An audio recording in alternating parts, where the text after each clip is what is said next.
Nasa Manhattan tayo lagpas hating gabi na. Isang customer ang nagbayad ng $1,000 para sa steak na balot sa ginto.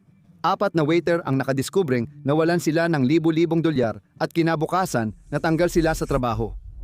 Hindi dahil sa pagkakamali sa trabaho o reklamo ng customer, kundi dahil tinanong nila, "Nasaan ang pera namin?" Hindi ordinaryo ang Nusret, isang sikat na steakhouse kung saan madalas ang mga celebrity.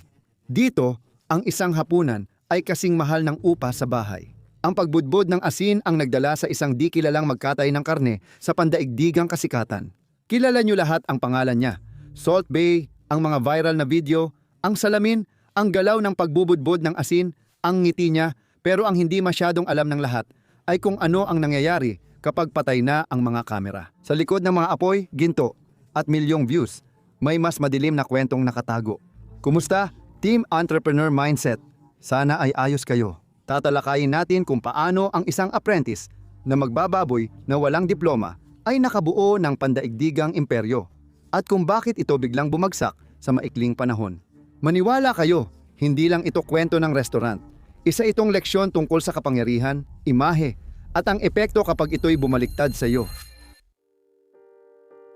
Simula pa lang ng dekada 90, sa isang butcher shop sa Istanbul, si Nusret Gökçe, 13 ay napaagang huminto sa pag-aaral dahil sa pangangailangan, hindi sa kagustuhan. Ang kanyang ama ay minero at simple ang buhay nila sa industrial na bayan malapit sa Istanbul, kaya nag-apprentice siya sa isang butcher shop. Nagtratrabaho siya 7 araw kada linggo, 18 oras bawat araw, maliit ang sahod, ngunit hindi siya nagrereklamo. Sa 14 na taon, inaral niya ang bawat hiwa, kalamnan at teknik. Sa 25, naging pangunahing butcher siya sa chain na kanyang trabaho. Pero hindi pa kontento si Nusret, kaya noong 2007, ginamit niya lahat ng ipon niya. Hindi siya marunong mag-Ingles. Walang kakilala o plano, pero nagpunta pa rin siya sa Argentina. Bakit kaya doon? Dahil dito, sagrado ang karne sa bansa ng parilyas at asados, kung saan ang karne ay higit pa sa pagkain, isa itong relihiyon. Nagtrabaho siya ng libre sa mga ranch, sa mga pamilyang nagtitinda ng karne. Pinagmamasdan, sinusulat at pinag-aaralan niya ang pagtanda ng karne, pagluluto sa uling at mga ritual ng paghahanda. Pagkatapos, pumunta siya sa Estados Unidos. Doon, natuklasan niya ang iba pa.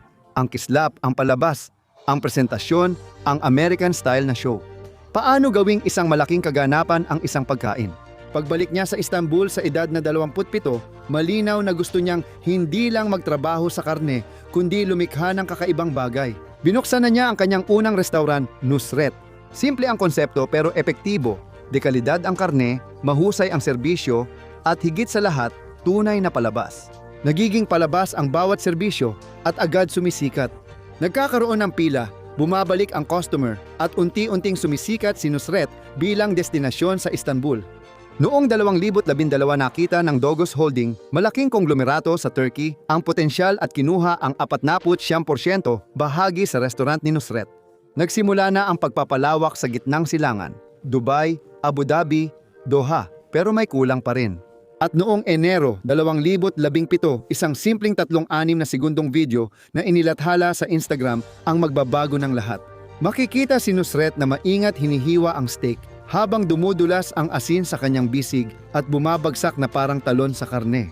Sa loob ng 48 oras, sumabog ang video sa milyon-milyong views.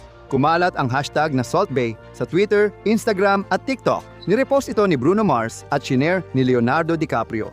Ginagaya ng mga atleta ang kilos para ipagdiwang ang kanilang goal. Si Nusret Gökçe ay naging SaltBae at agad niyang naintindihan ang nangyari. Hindi na lang siya nagbebenta ng karne, kundi ng karanasan. At ngayon ay umabot na siya sa pandaigdigang pagpapalawak. Sa bawat pagbubukas, laging mahaba ang pila at may mga celebrity. Isang steak na tinakpan ng ginto, nagkakahalaga ng $1,000.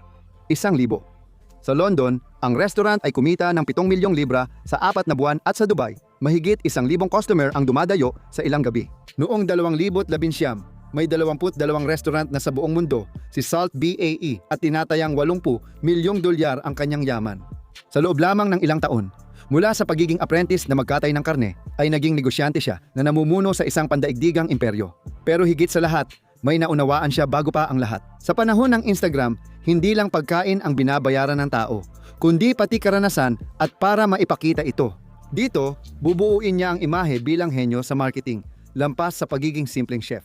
Ang problema sa mga imperyong binuo sa imahe, kapag nabasag ito, lahat ay bumabagsak. Puno ang restaurant ni Nusret, maayos ang kasuotan, tahimik ang kasikatan, at nakataas na ang telepono bago pa man ang unang subo. Dito, hindi ka pumupunta para kumain. Pumupunta ka para makita.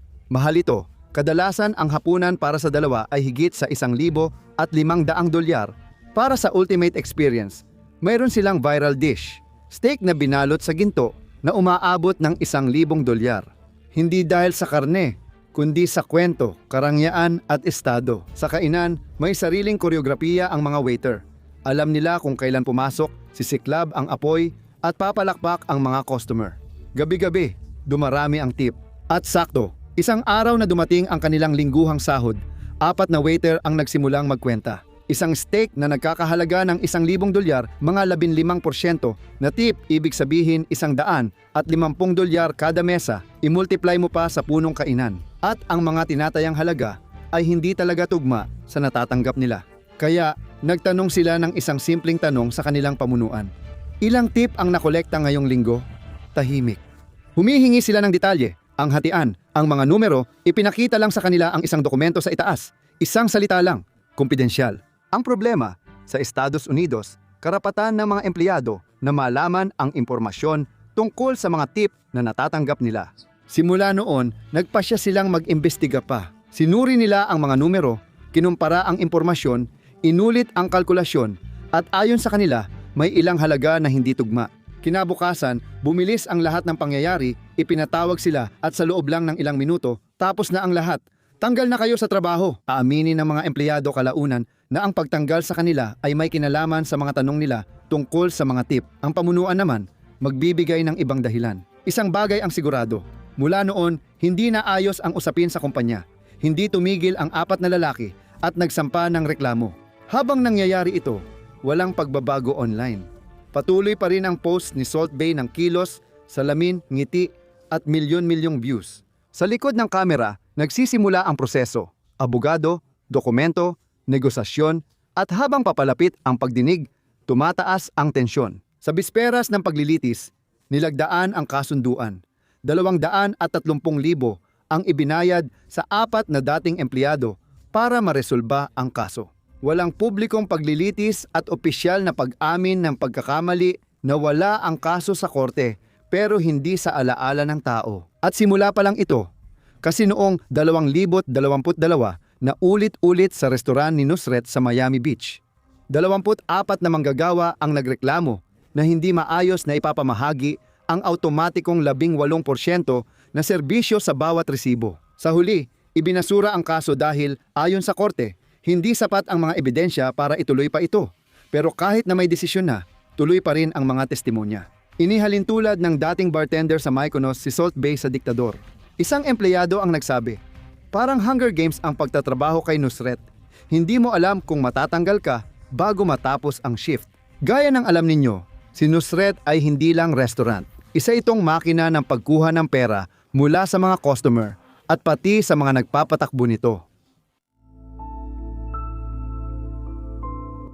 Disyembre 18, 2022, nasa Qatar tayo para sa World Cup Finals.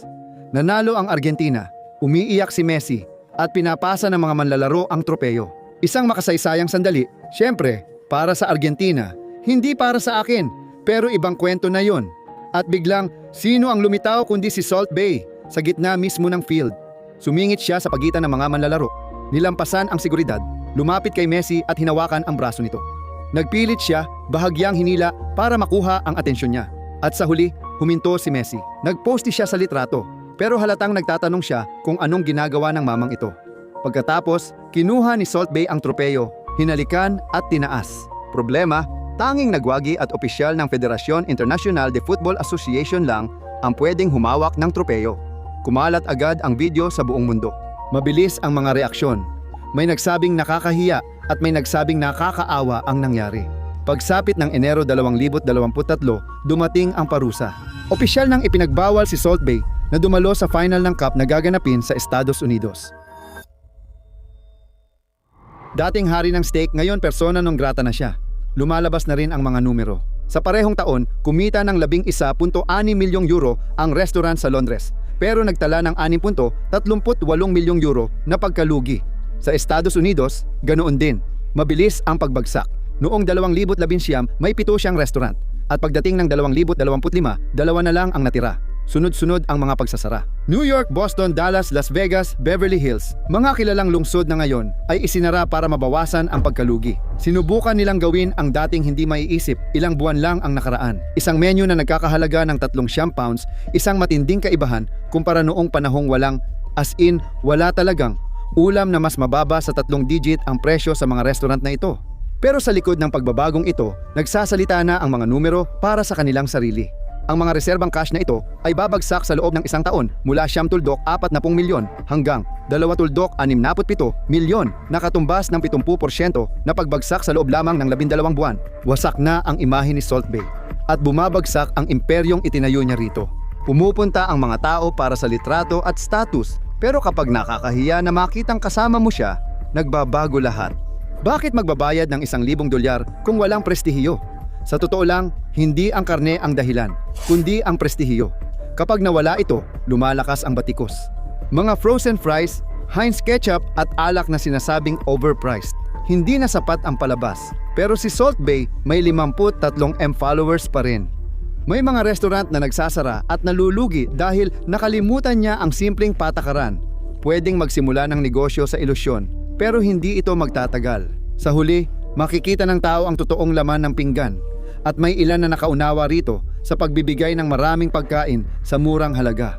Ganito nakuha ng French tacos ang puso ng kabataan at napalitan ang McDonald's.